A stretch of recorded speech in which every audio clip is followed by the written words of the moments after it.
Hey guys, got another knife to show you. This one is the Boker Plus Federal. This is actually a knife that was in a collaboration with, I believe his name is Gustavo Cecchini, and he has a knife line that, or a company I guess, that's called GTC, which you can see right there on the blade. And the original custom GTC Federal is very similar in construction to this. I mean, there's very few, as far as if you were to look at both of them, obviously you're going to see a satin finish on the custom where this is a bead blast. You're going to see a few other differences as far as the blade.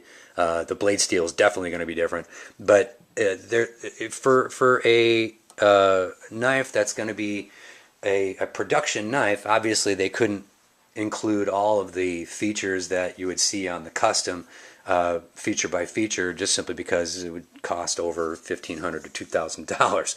And if you were willing to wait a year or two for Gustavo to make your knife, it's a long time to wait, especially if you really like the design. Now this is a very futuristic looking knife, and matter of fact, when my son first saw it, first thing he said was, "Wow, it reminds me of Star Trek," And I thought, well, that's kind of interesting because the carbon fiber inlay here is, looks like half of the Starfleet Federation logo. Well, in fact, if you kind of flip it really fast, you can see the whole logo at once. Oh boy, a Federation, Federal. Maybe there's something to that. Anyway, the knife is it's a full titanium handle, like I said, with the carbon fiber inlays. They're a little knobby feeling, which is kind of cool. This is a flipper. It uses a bearing system. It's okay. The bearings, they're all right. You definitely have to flick it open with your hand in order to open it. But you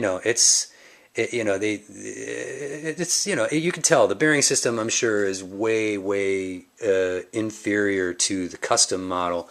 But you know what? It's still a really good looking knife. I mean, look at the blade steel on that. I mean, this thing is thick. That's like 3/16 steel. This thing is a meat cleaver. It is really thick. But I like that about it. It's big, it's bold, it's tough, full titanium handle, all that stuff. When you open it, one of the things that I noticed, at first I thought that the frame lock, you're looking at, I don't know, maybe 20 to 30% lockup. No, that's more than that. Probably 30, yeah, 30%. But I thought the frame lock was the blade stop, but it's actually not. And it's kind of ingenious because I don't know if you can see it from here. But when you look in there, you see there is a groove machined out, and there's a stop pin attached to the blade that will stop that knife, okay? Which is kind of nice, and that's got to be good easier on the pivot. I don't know if the custom has that. It probably does, but it's just a good looking knife that if you like a chunky knife, and I like chunky knives, this is a pretty good one. The bearings, like I said, they're not. It's not the greatest bearing system. It's not bad. It's not great. It just is. It just is.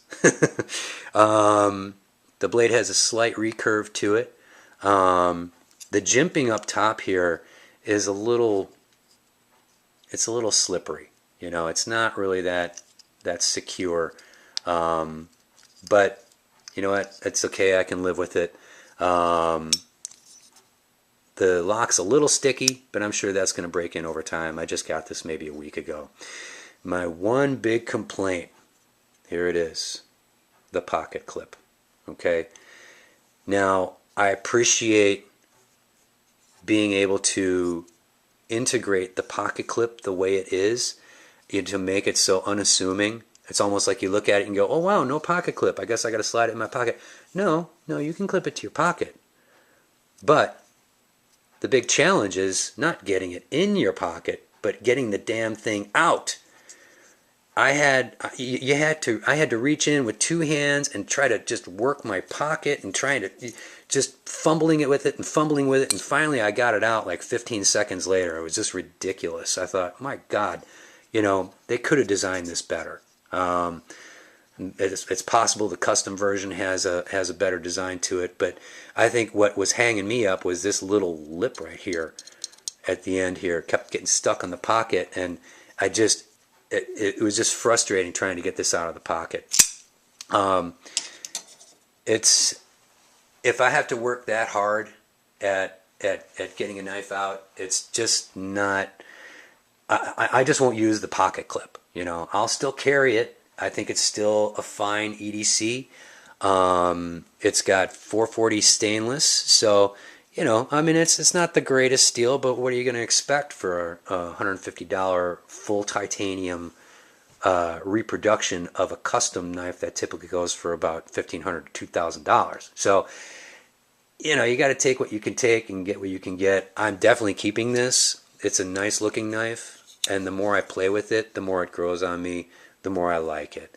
But it's it'll take some carrying before I do that. The blade centering, it's just a little off to the left, but not bad. It's you in many cases you do get what you pay for. Wow, I didn't have to flick it that time and opened. You do get what you pay for, but I think that this one, yeah, it will make its it will earn its keep. Let me put it that way. So this is the Boker Federal, and it's a good knife. It's got some minor problems, but nothing I can't live with.